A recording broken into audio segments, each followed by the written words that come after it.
Hello, welcome back to the YouTube channel of Bethel Evangelical Free Church Hanley. I'm Pastor Gervais Charles. This is another church in Worcestershire. This is the Church of St James the Great, Pensax, and this is a church that is built in the 1840s and subsequently altered. There was a church here before then, but the medieval church has been completely replaced by the present Victorian and early Victorian structure. So we'll have a look around and see the various features. I was amazed actually planning this journey out to find that Pensax Church is still open. I'm glad it is. But last time I came here it looked very sad, and I mean that was back in 2019, and I thought, well, maybe COVID has killed it off. But thankfully now it's still open, and it's not on the main street. There's a little signpost. There's Pensax Church up here, and you have to go around behind some houses and things. So it's not the most obvious place, but it's a place that's very well worth seeking out, as we shall see.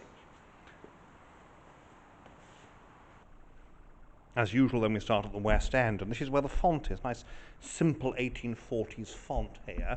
There's a memorial up here to the Reverend George Crump, near 40 years lecturer of this parish. It was an interesting lecturer, of course, because the lecturer was a preacher who, well, his job was to preach and nothing else. Was there a vicar or rector? I suspect there probably was, but he's a lecturer and died December 22nd, 1794, aged 73. Now, was he a retiring vicar, or was he a man who was essentially being the curate? We don't know. Nice lamp here. Again, it's an oil lamp being converted to electricity. We have the War Memorial. Note the dates are 1914-19, because of course 1919 is when the peace treaty is signed. Memorials to the Clutton family, Thomas Clutton, and then it becomes the Clutton-Brock family. They own Pensax Court for a good length of time, and they are therefore responsible for the rebuilding here. We have the bells. They have been taken down, and I suspect that they're down for renovation, and it is rather cheering. You can see that the roof here, and this is one of the things that concerned me last time I visited, you can see the roof has actually been repaired. The chancel here, not all the lights are working, but that's life. One of the bulb goes, and you need to get a scaffold in to sort it out. Obviously this is a bit later, but it's a nice open arch, but you do have this little low screen with its wrought iron. The pulpit is, by the look of things, early 20th century. You can see that wonderful candle arrangement there, candle holder, and then there's the bookboard and the modern light attached to it. So we go through into the chancel. Here we have the east window, which is a memorial to one of the family, one of the Clutton Brocks. The organ, I haven't been able to confirm, but it looks like a Nicholson. I wouldn't be surprised. Round here, they're mostly Nicholsons. The reredos, unfortunately, has suffered from damp, so that the centre panel, the very centre of the entire thing, is actually missing. It has flaked off.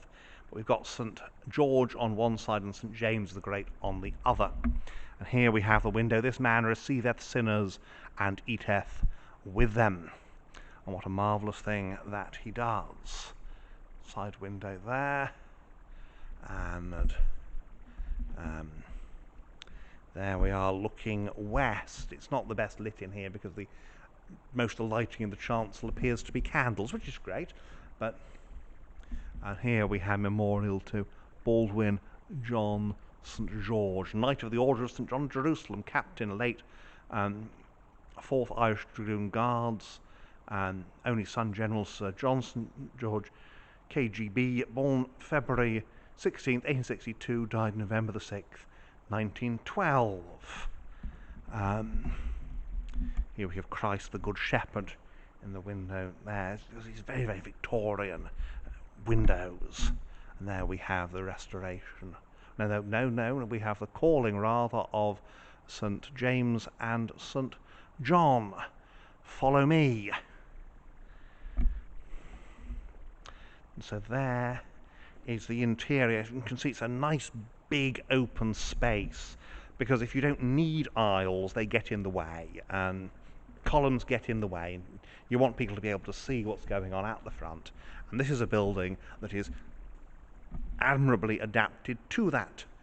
We'll go outside. I think it's raining again now, so maybe a little bit gloomy, and yeah, it's a little bit gloomy inside. It's maybe a little bit damp outside, but we shall see. But there we are. That's inside here at Pensax St James. And so here we are outside at Pensax. You can see this lovely little church behind me. The porch in the corner there is a later Victorian addition, and it allows there to be basically a sheltered place for people to leave their umbrellas and things when they go into the church.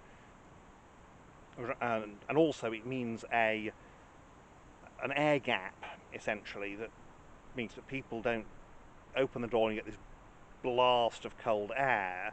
That people are going in, they can close an outer door, open an inner door, and it just keeps some of the air in, shall we say.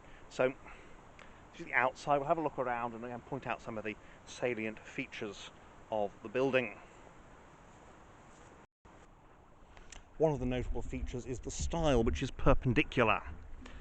We noted in, I think with the previous video, St Mary's Abbey, that the Victorians tended to like 14th century Gothic, and they weren't very keen on the 15th century, 15th, 16th century. Well, this is 15th, 16th century style, and it's a very good example of a perpendicular revival. And it's a reminder that the prejudice against the perpendicular was just that. It was a prejudice.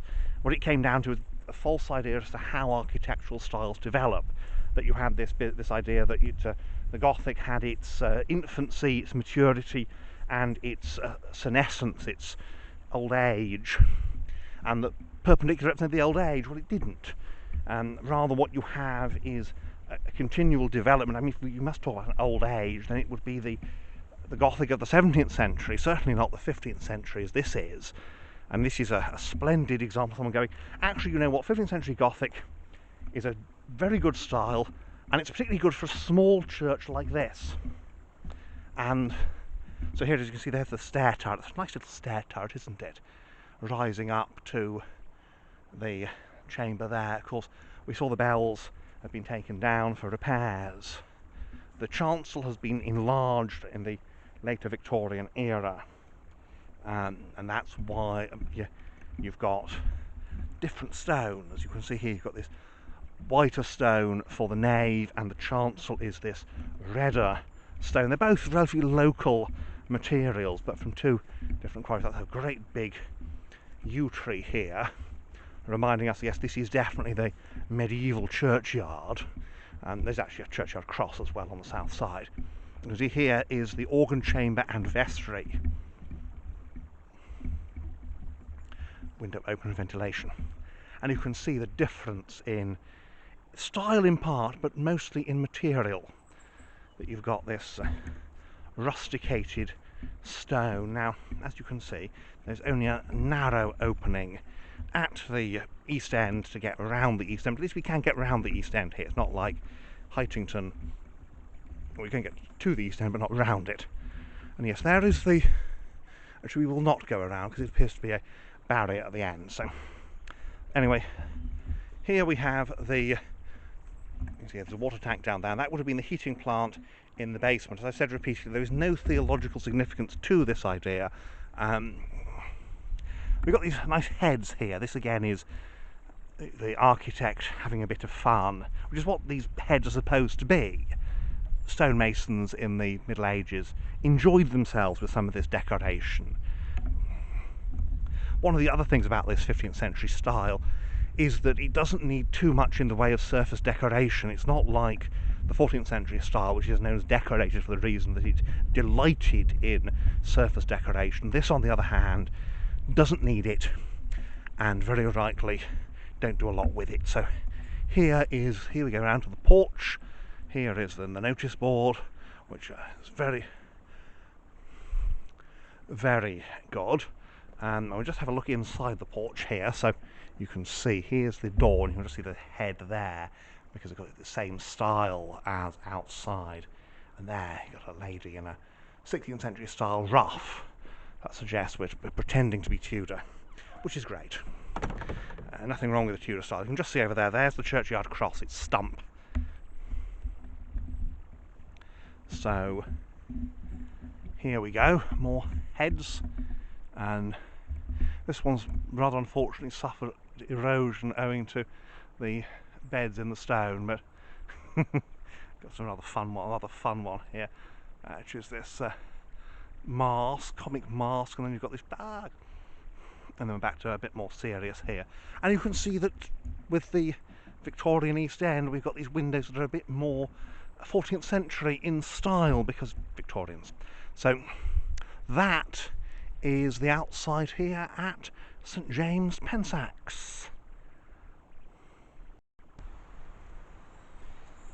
So that is St James's Pensax. It's one of my favourite buildings here, so I was very pleased to find that actually, no, it wasn't it hadn't been closed down when I last visited, because that would be a great shame. It's not a building of very great age, but it's a building with a certain character, and it's a lovely setting here in the middle of the village. Well, thank you for watching, and may God bless you and keep you until next time.